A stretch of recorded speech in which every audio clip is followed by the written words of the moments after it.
Hey guys, so I'm back to do the heat transfer video that I promised you guys. If you missed out, I did one on adhesive vinyl to explain to you, the main two things as newbies that you need to know are that there's 651 and 631 in adhesive vinyl, and meaning 651 is permanent, 631 is less permanent, so it's not going to damage things if like you put it on your wall or something. So now I'm moving on to heat transfer vinyl. And I'm just going to jump right into it.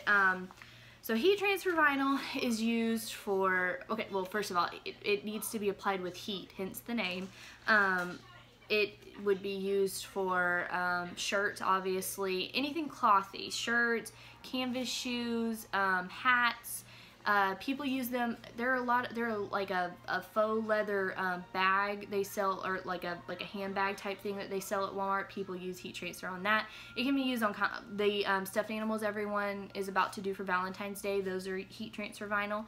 And now the source of heat that you use is going to be different all the time. Heat press is obviously, you know, the standard, especially if you're selling shirts and stuff, it's best to use a heat press. All those things can be done with an iron. I've done lots of shirts, if they're done correctly with lots of pressure.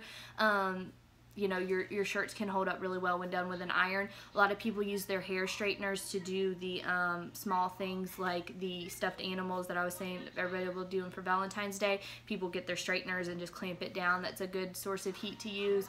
And then the craft stores, they sell little mini irons that are good for small intricate stuff or trying to put it on smaller things. So the form of heat that you use is going to be different for, you know, different things, but it's got to be applied with heat. So now if you saw the adhesive video, the back of adhesive vinyl is adhesive. It's got, you know, the adhesive is on the back of it, and it's just going to stick on similar to a sticker. But heat transfer vinyl, this side, it's not sticky. It's soft and smooth, and so what happens is there's adhesive on this side of it. It's just that it doesn't get activated until heat is applied to it. Now your heat transfer vinyl is attached to something called a carrier sheet. Now your carrier sheet, it is sticky. Not crazy sticky, but it's like a harder plasticky feeling sheet, and it is sticky. So when you are cutting your heat transfer vinyl, the biggest thing, and everybody forgets this, don't feel bad. I cut something last night and I forgot to mirror it. So whenever you send something to be cut, you need to make sure that the image is mirrored. And so what that does is it takes your image and flips it. It makes it a mirrored image of whatever design you're trying to cut, and it flips it upside down. And the reason for that is whenever you are applying this to your mat, you need to put it carrier sheet side down. Okay, so your carrier sheet needs to be attached to your mat. And you'll see a lot of people say shiny side down, and the reason for that is the carrier sheet is a shinier side, and then I know it looks shiny in here, but the back of the adhesive side of the heat transfer vinyl, it's not as shiny. I know it's hard to tell in the video, especially with the sun glaring in, but now be careful, because there was a brand of heat transfer that I used that it was really hard to tell the difference between the carrier sheet side and the adhesive side of the vinyl.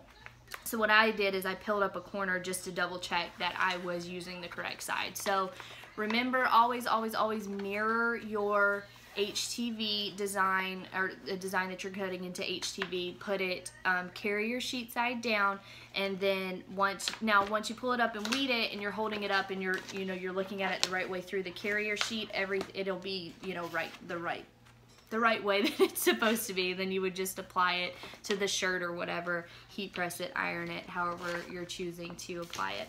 Now for heat transfer vinyl, the standard thing that a lot of people use is the brand Caesar, and Caesar makes different types of heat transfer. There's glitter. I have a glitter one here just to show you how pretty it is. I love glitter.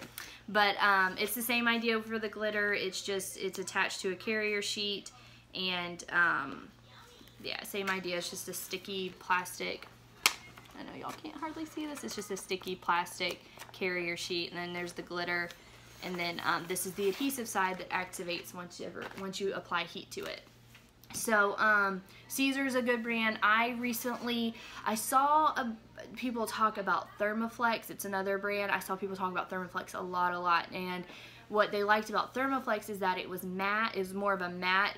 Caesar can be kind of shiny whenever it's applied to things, but Thermoflex it's more of a matte finish to it, and it melts into your shirts really well. And I also think Caesar makes a stretch, and they make stretch Caesar Easy Weed stretch, and I think that's also supposed to have more of a matte. It kind of melts into things a little better. It's good especially for women who are blessed in the chest. I don't have this issue, but some women do.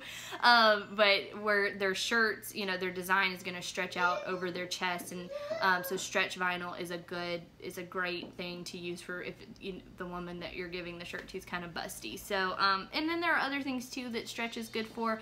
I've seen people do like yoga pants and stuff. Something's going to stretch a lot. Stretch vinyl is good for that. Thermoflex is good for that. So I love Thermoflex. I just tried it. It is really highly recommended that that Thermoflex is used with a heat press, because it needs a lot of pressure and a really high heat, or a little bit higher heat. So Caesar, I've used just regular Caesar Easy Weed. I've used my iron and had great luck with making shirts and stuff with that have held up really well if they're done properly with an iron. But yeah, so I think that's pretty much it for HTV or heat transfer vinyl. You'll see it shortened to HTV a lot when people are talking about it.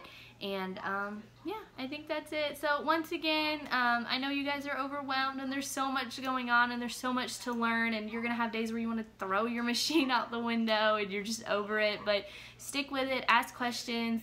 YouTube, Silhouette School, this group, the search feature in this group is wonderful. And then too, just, you know, ask questions. There's a lot of people that are willing to help and you know, ready to answer your questions. So good luck and happy crafting. Y'all have a good day. Thanks.